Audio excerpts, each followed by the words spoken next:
The verdict is out. The punishment has been rendered for the Kansas Jayhawks and the whole Silvio De Souza mess that happened in 2017 and 2018. And Mountaineer Paul and I are going to talk about it right after this word from our sponsor.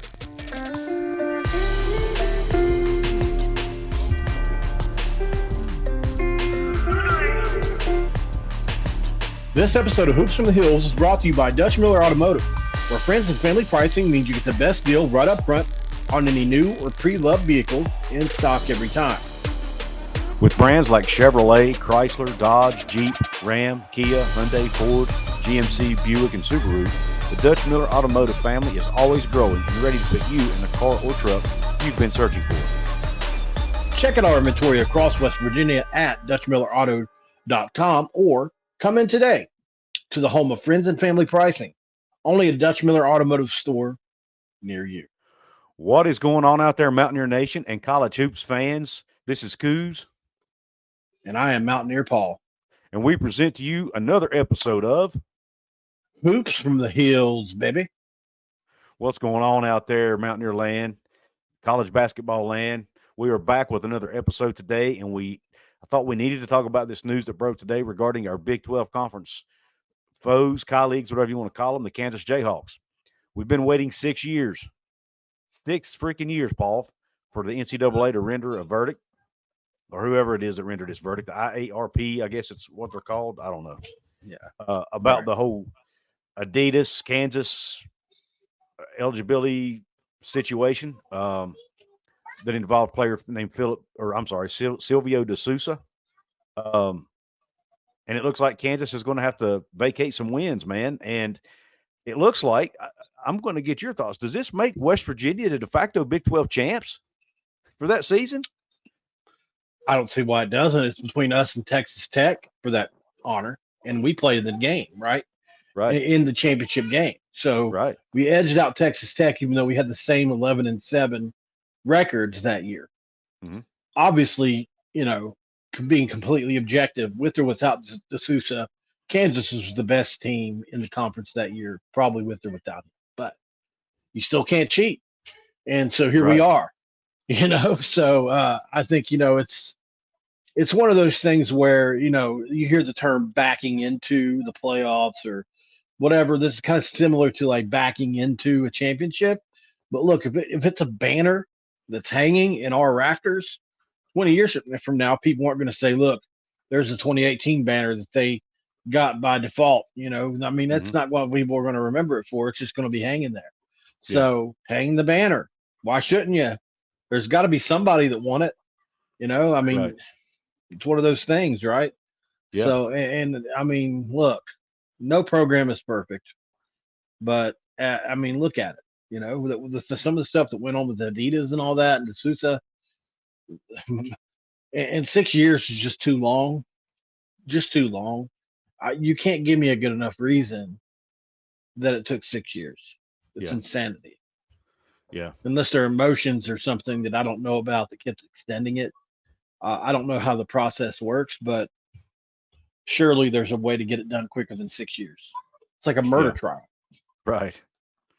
Yeah, Matt Norlander on Twitter put out just in penalties against Kansas in its IARP case. And I think IARP, correct me, and I could be totally off base here, but I think they were an independent agency or whatever that was investigating this or whatever. Not to be confused with AARP. Which I'll probably be old enough to be in soon. Additional penalties, obviously, Bill Self, that Kansas, they had basically rendered a self-punishment of a 4-game suspension for him. They're not going to suspend him any more games. They're not going to punish the assistant coach that I guess was involved in it. They're not going to suspend him any more games. They're not going to put a show clause agreement in. But here's what they have to do. They got a public reprimand and censure, vacation of team and individual records. Kansas shall vacate all regular season and conference tournament wins, records, and participation in which men's basketball student athlete number 1, which is Silvio De Souza, competed while ineligible in the 2017-2018 academic year. And I went on sportsreference.com and looked it up. He did play in the Big 12 tournament, including the championship game, which, oh, by the way, as we mentioned, they beat us, the West Virginia Mountaineers. So Right. that win will be vacated, which means their conference tournament title will be vacated. And oh, by the way, their Final Four banner and Final Four appearance will be vacated. So he apparently played throughout their March tournament run that year. So they're going to have to vacate all those wins. And for our guys in the next state beside us, the Kentucky Wildcats, they're happy because it now puts Kentucky back at the top of the all-time wins list in college basketball. So by just a few games. But I mean, there's more to this, but I didn't want to get in. I don't want to get into the weeds too much here.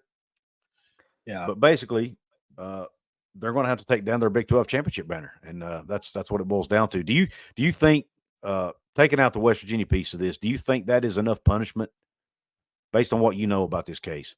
Do you think the punishment fits the crime here? No. I think I don't think you should ever be able to self-impose anything. I mean, sure you can, but I don't think that, even if they just added a game to it, I don't know. There's just something about that just doesn't sit right with me. Being able to self-impose something like, it's almost like, there's a lack of accountability there to me, so I don't know. I mean, maybe they knew ahead of time that's what it was going to be. They had people telling them, look, it's probably going to be 4 games. So maybe they just went ahead and got it out of the way. But, I don't know. I don't know if I'm wrong in saying this or not, but you think if this wasn't Kansas, who is, outside of UNC, Kentucky, and UCLA, in the conversation for the greatest college basketball program of all time, and they are definitely in the conversation for the greatest of the last 20 to 30 years. So